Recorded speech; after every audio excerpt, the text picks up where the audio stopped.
दोस्तों, इस वीडियो के अंदर हम शिक्षक प्रमोशन से जुड़ी एक महत्वपूर्ण मुद्दा 2019 और 2020 में संविलियन प्राप्त शिक्षकों के प्रमोशन से जुड़ी अपडेट के बारे में हम इस वीडियो के अंदर विस्तार पूर्वक बात करेंगे। नमस्कार दोस्तों, मैं हूं आपका दोस्त लोकेश साहू और आप देख रहे हैं लोकेश छत्तीसगढ़िया यूट्यूब चैनल। आप सभी साथियों का हमारे इस चैनल पर बहुत बहुत स्वागत है, बहुत बहुत अभिनंदन है। दोस्तों, पूरे मामले को एक एक करके आपको सीरियल वाइज बताते चलूंगा ताकि पूरे मामले को आपको अच्छे से समझ आ सके। तो देखिए दोस्तों, मैंने वीडियो के शुरुआत में साफ कर दिया है कि इस वीडियो में हम 2019 और 2020 में सम्मिलन हुए शिक्षकों के बारे में बात करेंगे। दोस्तों, आपकी जानकारी के लिए बता दूं कि अभी वर्तमान प्रमोशन प्रक्रिया में 5 वर्ष के बंधन को एक बार के लिए शिथिल करते हुए वन टाइम रिलैक्सेशन के तहत 3 वर्ष में प्रमोशन देने का प्रावधान किया गया है। लेकिन इस प्रमोशन में अब तक केवल 2018 तक जितने भी शिक्षकों या फिर सहायक शिक्षकों का प्रमोशन संविलियन हुआ है उनको ही प्रमोशन में लाभ दिया जा रहा था। लेकिन दोस्तों, कोर्ट केस लगने के बाद प्रमोशन प्रक्रिया काफी लंबी होने की वजह से अभी परिस्थिति पूरी तरह से बदल चुकी है और अभी ध्यान से देखा जाए तो वन टाइम रिलैक्सेशन वाले नियम पर चलें तो 2019 और 2020 संविलियन वाले जो शिक्षक हैं वो भी पात्र हो चुके हैं।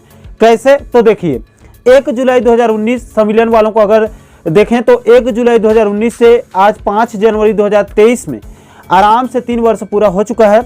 उसी प्रकार 1 जनवरी 2020 में संविलियन वालों का देखा जाए तो उनका भी 1 जनवरी 2020 से 5 जनवरी 2023 के स्थिति में 3 वर्ष पूरे हो चुके हैं। इसीलिए वर्तमान प्रमोशन प्रक्रिया में 2019 और 2020 में संविलियन हुए पात्र सहायक शिक्षक और शिक्षक जितने भी पात्र हैं उनको रिक्त पदों के आधार पर प्रमोशन देने की मांग तेज हो चुकी है। इनके लिए कई सारे शिक्षक संगठनों के द्वारा बीच बीच में मांग भी उठाया गया है, जिसको हम लगातार वीडियो के माध्यम से बताते आ रहे हैं। इसी कड़ी में कल रात को एक और नई जानकारी मिली है।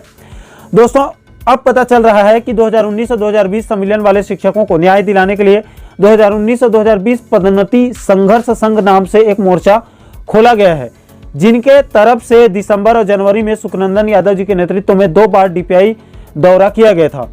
पहला 23 दिसंबर और दूसरा 2 जनवरी 2023 को, जिसकी तस्वीर आप अपने स्क्रीन पर देख रहे होंगे। दोस्तों, 23 दिसंबर को इनके तरफ से डीपीआई डायरेक्टर सुनील जैन साहब को ज्ञापन सौंपकर मांग रखी गई थी कि 1 जुलाई 2019 एवं 1 जनवरी 2020 को सम्मिलन हुए सहायक शिक्षक एलबी को उच्च वर्ग शिक्षक टी, ई और टी संवर्ग में पदोन्नति हेतु पात्र मानते हुए संबंधित विषय के पदोन्नति प्रस्ताव सूची में शामिल करने की मांग रखी गई थी। इस ज्ञापन के दो संदर्भ हैं। पहला रायपुर जेडी के 9 दिसंबर 2022 का एक पत्र और दूसरा छत्तीसगढ़ राजपत्र स्कूल शिक्षा विभाग के 31 दिसंबर 2021 का अधिसूचना। इन दोनों संदर्भ के तहत इन्होंने इस ज्ञापन में डीपीआई डायरेक्टर से 3 बिंदुओं पर अपनी मांग रखी है। पहली मांग है 1 जुलाई 2019 और 1 जनवरी 2020 को सम्मिलन हुए सहायक शिक्षक एलबी वाले भी अब पात्र हो चुके हैं, तो इनको भी वर्तमान प्रमोशन प्रक्रिया में शामिल किया जाए। और दूसरी इनकी मांग है छत्तीसगढ़ राजपत्र स्कूल शिक्षा विभाग अधिसूचना दिनांक 31 दिसंबर 2021 के अनुसार एक बार भी उच्च वर्ग शिक्षक के पद पर पदोन्नति नहीं हो पाई है, इसलिए इस नियम का पालन करते हुए इनको भी पात्र माना जाए। तीसरी मांग है रायपुर जेडी ने बीते 9 दिसंबर 2022 को एक पत्र जारी किया था, जिसमें 1 जुलाई 2019 और 1 जनवरी 2020 को सम्मिलन हुए सहायक शिक्षक एलबी वालों को पदोन्नति हेतु पात्र मानते हुए पदोन्नति प्रस्ताव एवं गोपनीय प्रतिवेदन प्रस्तुत करने का आदेश दिया था।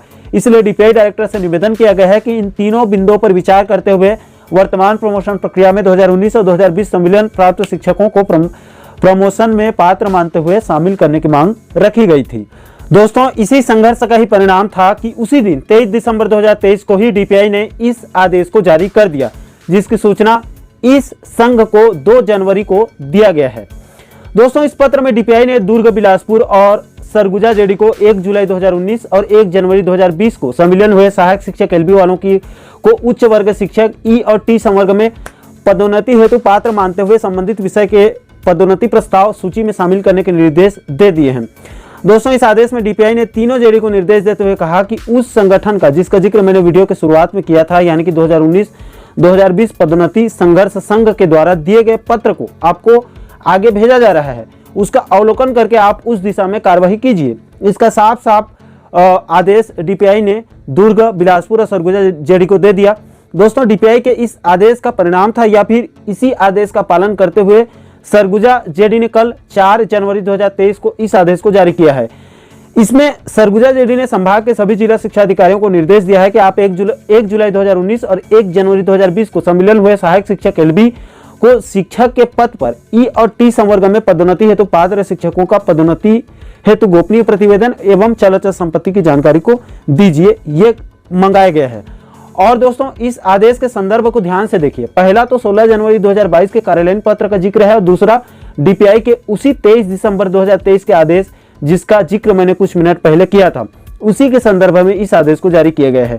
दोस्तों इस आदेश में कहा गया है कि जो पूर्व में 2018 तक के संविलियन वाले सहायक शिक्षक और शिक्षकों की 1 अप्रैल 2022 की स्थिति में अंतिम वरिष्ठता सूची का प्रकाशन किया गया था, उसमें संशोधन करते हुए अब 1 जुलाई 2018 के साथ साथ 1 जनवरी 2019 और 1 जुलाई 2019 और 1 जनवरी 2020 को संविलियन हुए सहायक शिक्षक एलबी से शिक्षक एलबी के पद पर पदोन्नति प्रस्ताव 1 अप्रैल 2022 की स्थिति में अंतिम वरिष्ठता सूची के अनुसार जिलेवार प्रस्ताव तैयार करके गोपनीय चरित्रावली तथा चल अचल संपत्ति विवरण 3 साल जिसमें 2019-20, 20-21 और 21-22 की पृथक जानकारी को मंगाई गई है। दोस्तों इस आदेश के सेकंड पेज में आगे संशोधित विवरण प्रस्तुत किया गया है। इसके लिए 3 अलग अलग फॉर्मेट बनाए गए हैं। पहले फॉर्मेट में प्रधान पाठक पूर्व माध्यमिक शिक्षा के पद पर पदोन्नति प्रस्ताव अंतिम वरिष्ठता सूची यानी कि संशोधित सूची की जानकारी दी गई है या जानकारी मांगी गई है।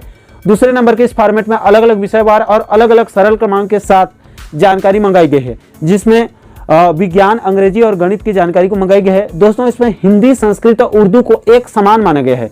इसका मतलब यह है कि अगर एक पद के लिए हिंदी, संस्कृत और उर्दू तीनों पात्र हो सकते हैं, यानी कि हिंदी विषय न मिलने पर संस्कृत और उर्दू को भी शामिल किया जा सकता है। इसके बाद तीसरे नंबर के इस फॉर्मेट में शेष गोपनीय प्रतिवेदन एवं चल अचल संपत्ति विवरण जमा करने की सारणी और निर्धारित तिथि की जानकारी दी गई है। इसमें सरगुजा और सूरजपुर जिले के लिए 10 जनवरी 2023 दोपहर 1 बजे तक जमा करने की अंतिम तिथि है और जसपुर, बलरामपुर और कोरिया को 11 जनवरी 2023 दोपहर 1 बजे तक समय दिया गया है।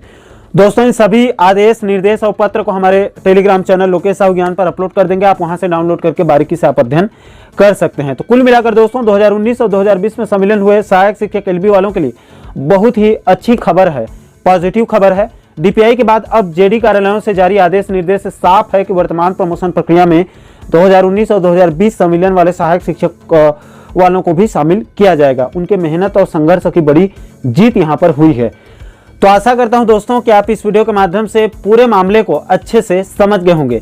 साथियों इस पूरे मुद्दे पर आपकी क्या राय है, आप नीचे कमेंट सेक्शन में अपनी प्रतिक्रिया जरूर दीजिएगा। और आप आगे भी शिक्षक प्रमोशन से जुड़ी पल पल की अपडेट को वीडियो के माध्यम से समझना चाहते हैं तो हमारे चैनल को आप सब्सक्राइब जरूर कीजिए, ताकि आने वाले सभी नए वीडियो का नोटिफिकेशन आप लोगों तक तुरंत पहुंच सके। दोस्तों अभी के लिए फिलहाल इतना ही, मुझे दीजिए इजाजत। मैं मिलता हूं आपसे एक और महत्वपूर्ण मुद्दे के साथ, महत्वपूर्ण टॉपिक के साथ। तब तक के लिए जय हिंद, जय छत्तीसगढ़।